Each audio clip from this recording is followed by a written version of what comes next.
Hey everybody, welcome to the Quick Talk Podcast. Hope you're doing well. Over the next 3 days, I'm going to play you an audio recording. It's actually from a video that I did privately it's probably been 2.5 years ago. It's with my good friend Michael Dahlke, and this was formerly only accessible to members of my Automate Grow Sell Bootcamp. It's just one little itty bitty snippet. It's like a little bonus that's in the boot camp, but it's really, really good stuff. And I figured, you know what? Why don't I just strip the audio out and play it for you guys as a podcast? So I hope you enjoy it. This is, again, about 2 or 3 years old. He has a multi-million-dollar company across several states, actually with several different types of service companies. He specializes in acquisitions and buying businesses, and his story is super unique. So I hope you guys enjoy. Here we go.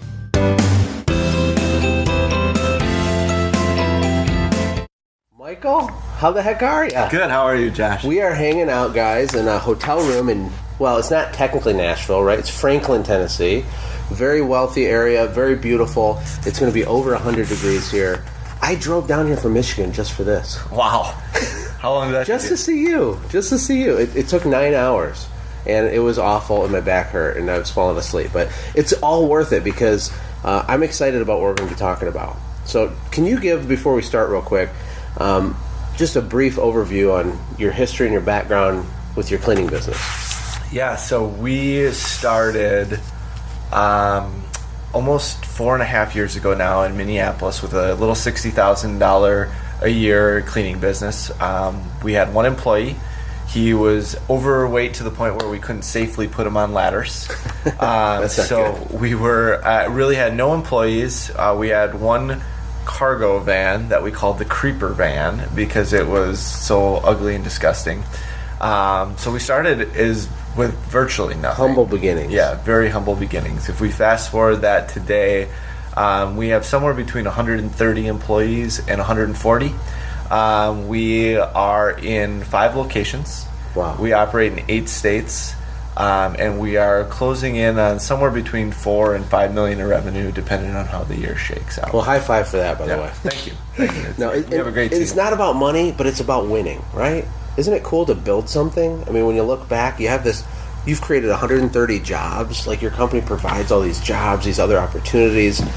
It's amazing. And honestly, when I wanted to make these videos for the boot camp, most of the people in the boot camp, they get stuck between, $100,000 in revenue, $300,000-$400,000 in revenue, and they're just kind of stuck. And really, we're going to talk about how to get unstuck. And so this is going to be a series of 3 of these videos. The first one on my notes here, which is this video, we're going to talk about obtaining growth versus having control, and I'll let you unpack that in a minute, and how to build a leadership development program so you can get out of the way and let your people shine, right? And that will be epic to talk about because the little businesses that are stuck, I don't think, understand that as much.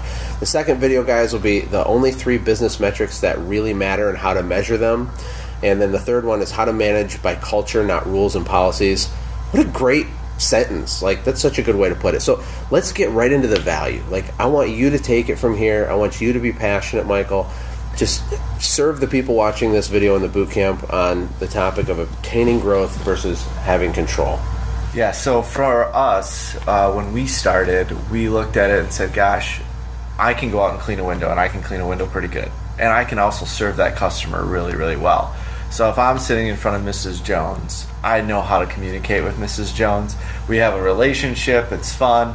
And then when I go out and I clean her window, I know that I'm doing a good job. I can control the conversation with Mrs. Jones. I can control the price with Mrs. Jones if something happens. I can control the quality of the job. I can control everything. Once you get to that point where you start saying, I want to grow, you have to relinquish control in all of those areas. Yeah. So I can no longer control the quality. We've got, probably 120, cleaners out there right now. And we're going to clean probably somewhere around 200 homes today.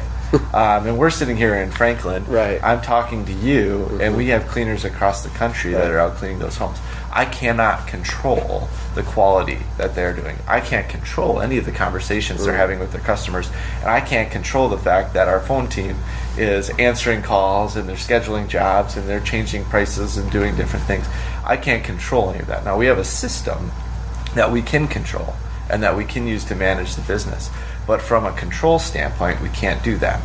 So from the listener out there in the boot camp, I think the first step is you have to relinquish control. That's not an easy thing, is it? Yeah, it's not at all. I mean, for you, though, weren't you focused on the end the whole time? I mean, you knew what you wanted. You knew you wanted to blow up a real business with a real team, right? I mean, was it easier for you to relinquish control because you knew that? What do you think? I think yes and no, if I'm 100% honest. A $60,000 business could not provide a lifestyle for myself, or even really much of an income for myself, nor anyone else in the organization. It doesn't serve anybody.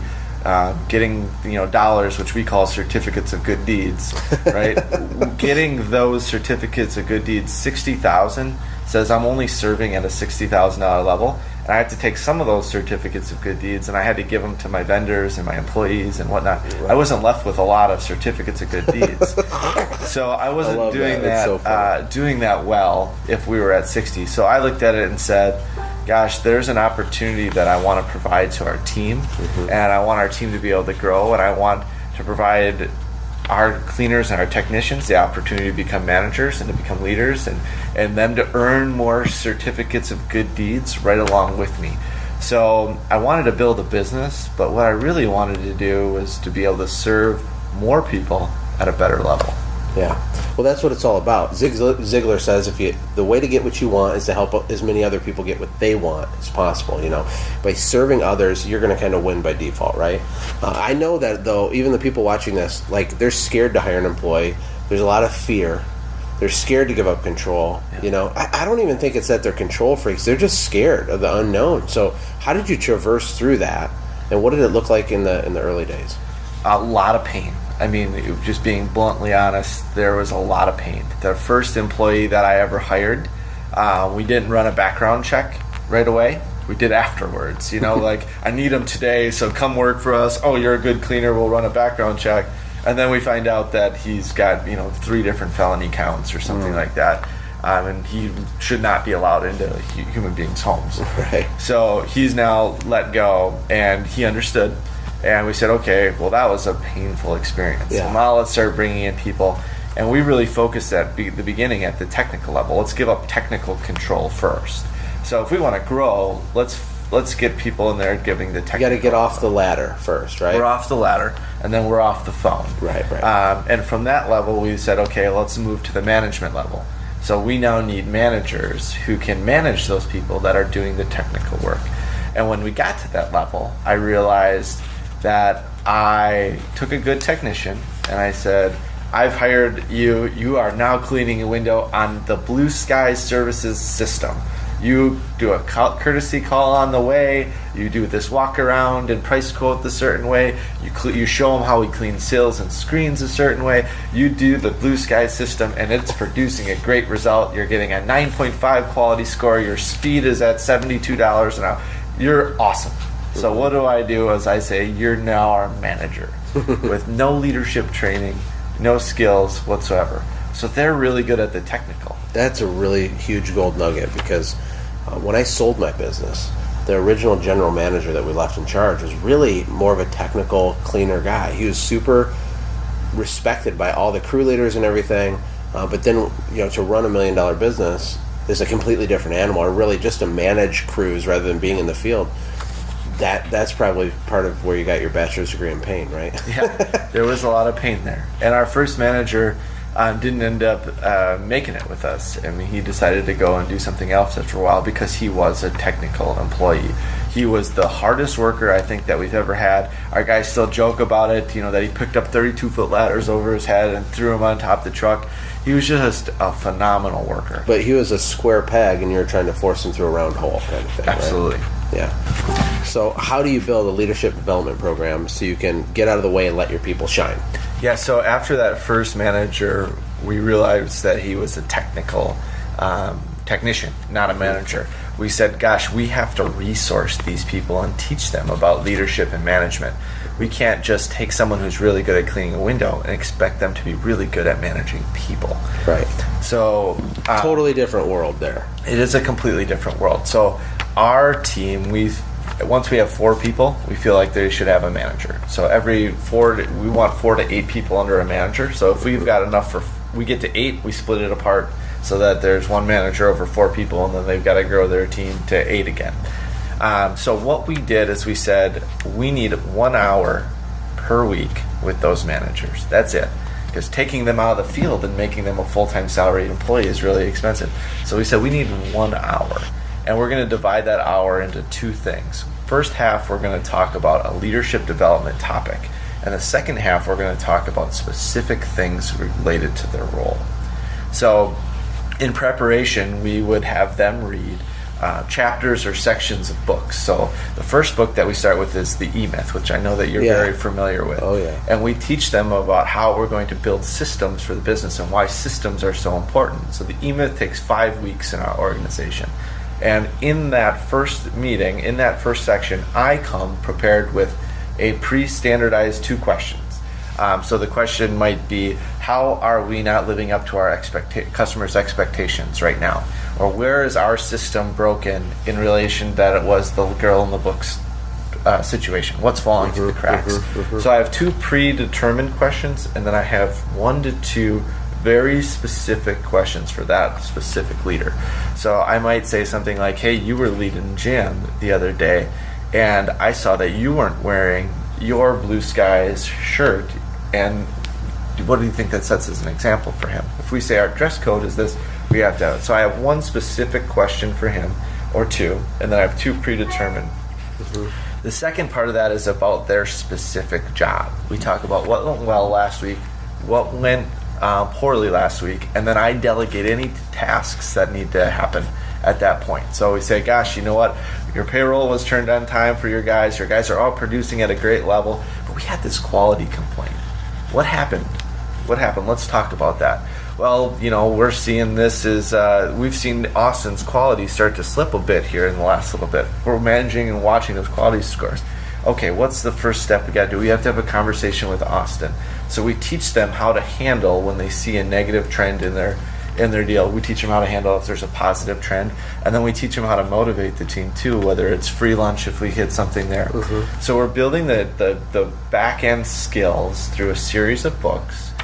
We call it first is personal development plan. It's the E-Myth, it's Raving Fans, and it's leadership and self-deception. Those are the 3 books. Then we move into the leadership development plan, which is more John Maxwell orientated and some things like that, Strengths Finder, that sort of thing. You do the personality tests and things like that? We do the Strengths Finder tests, absolutely. Cool. Absolutely. And then we get into the final stage, which we call the business development program. This is it's amazing, but it's a lot of stuff. This is a lot of stuff. So you're little Michael getting off the ladder, doing your thing, and I mean, obviously this evolved over time, right? To get to where it is now.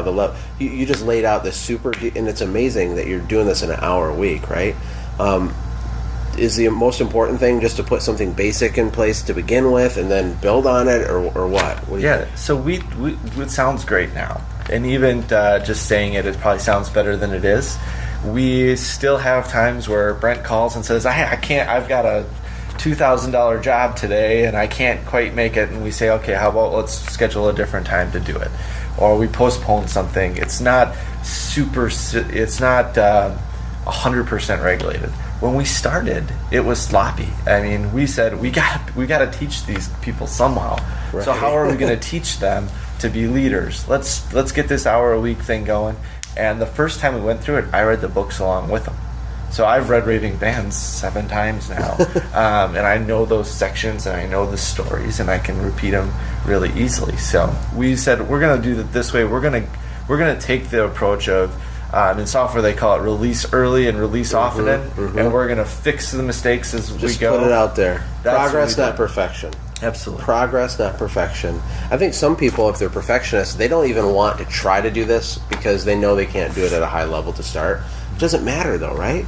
If you got a couple of employees, or maybe you need to hire employees, just put yourself out there, right? I mean, isn't it better to take some action imperfectly than to do nothing and stay stuck anyway? Yeah, and I think that from a business owner standpoint and a business leader standpoint, and I'd encourage anyone who's listening to this to think through, is a lot of times we give our people feedback or we teach them something, And you don't get an immediate result back from that. They don't say, thank you, Josh, you taught me how to clean that window, right? They don't say, thank you, you taught me how to manage an employee.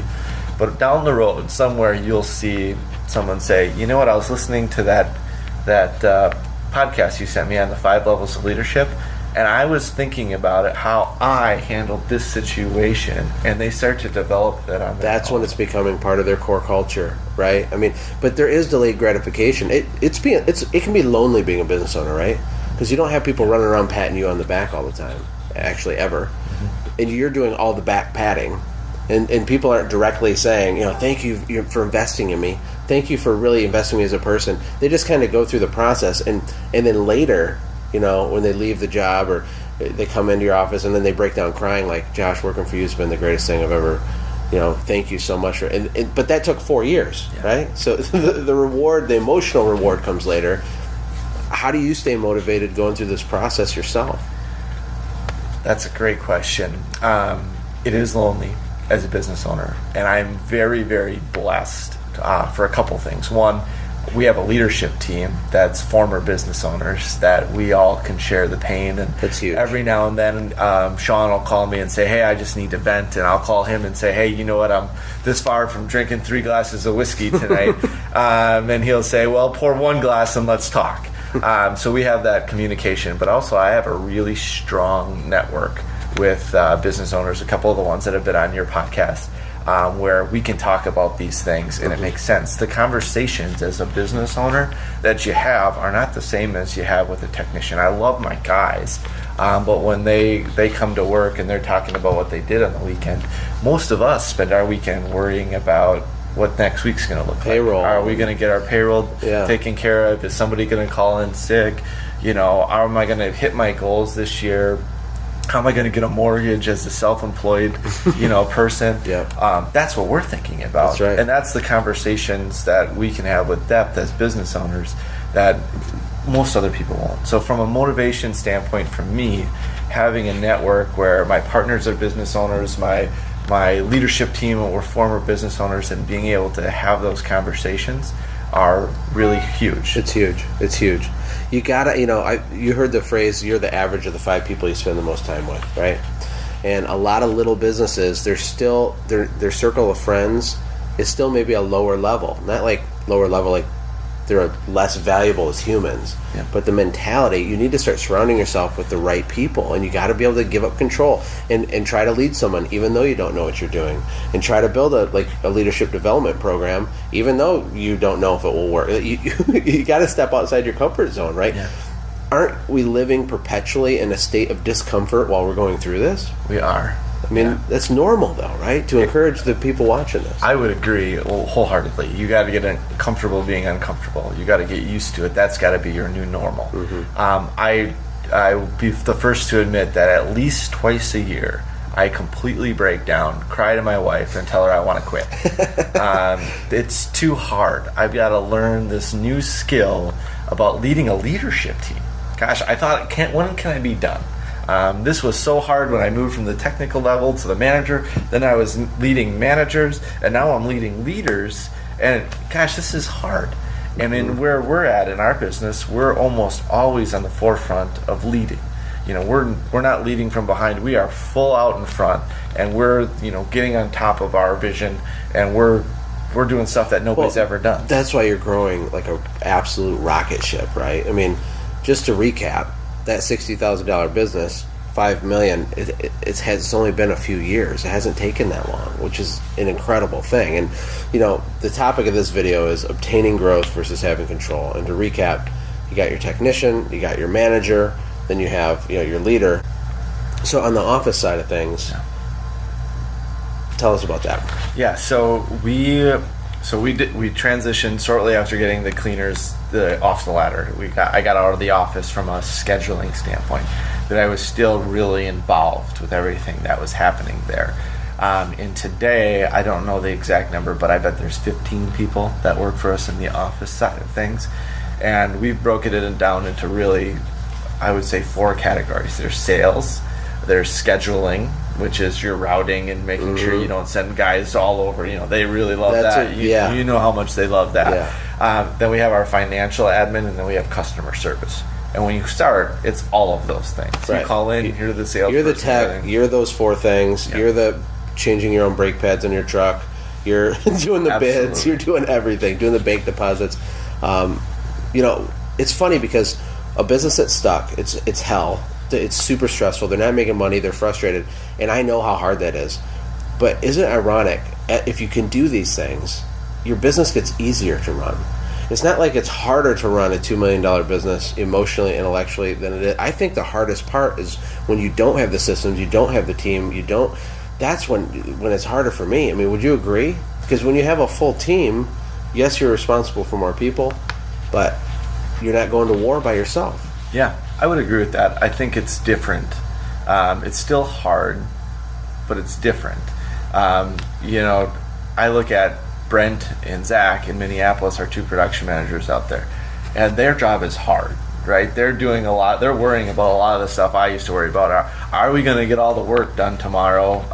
Today I got a message that we got too much driving. We got a job that's going to be hard to get done at the end of the day. And a lot of people that are listening are probably in that world, right? Mm-hmm, yeah. Where you're still doing that. My worries are now, what happens if the market changes? We're running a $5 million shop, and you can imagine what that payroll is. What happens if something changes?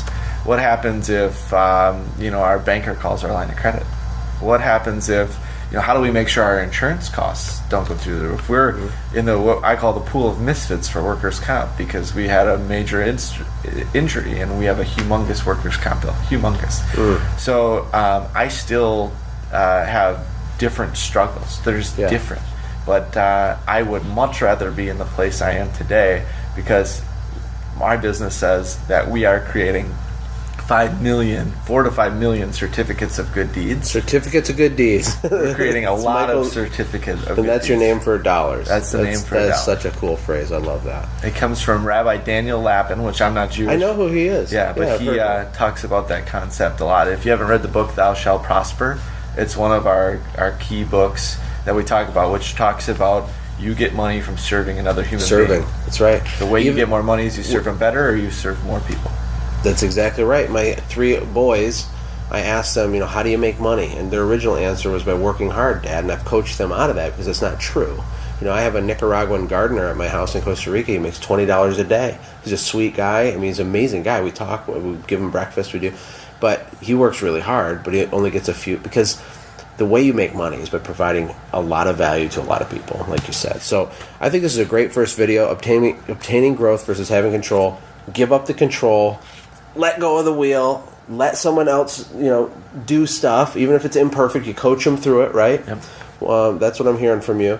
Go from, the ladder to, off the ladder, and then get a manager over the 4 guys on the ladder, and then you're in the office, and then get out of that, and then you got your 4 divisions in your office, and then now you have a real leadership team, right? And then the leadership development program you do, hour a week, half the time is spent going through a book that you have laid out, and half the time is addressing specific issues relevant to what they're doing, right? Absolutely. Great advice. Thank you so much for that. We're going to take a break real quick. Hey, thanks for hanging out, friends. And from all of us here at the Quick Talk Podcast team, we hope you loved today's show. We hope that you were inspired to become a doer and not just a listener. Apply what you've heard today in your own business and watch things change for the better. Lastly, remember that all the money in the world can't save your soul. Seek first the kingdom of God, my friends. We'll see you next time. For more information about the Quick Talk Podcast or Joshua's other businesses, visit our website, quicktalkpodcast.com. Have a blessed day.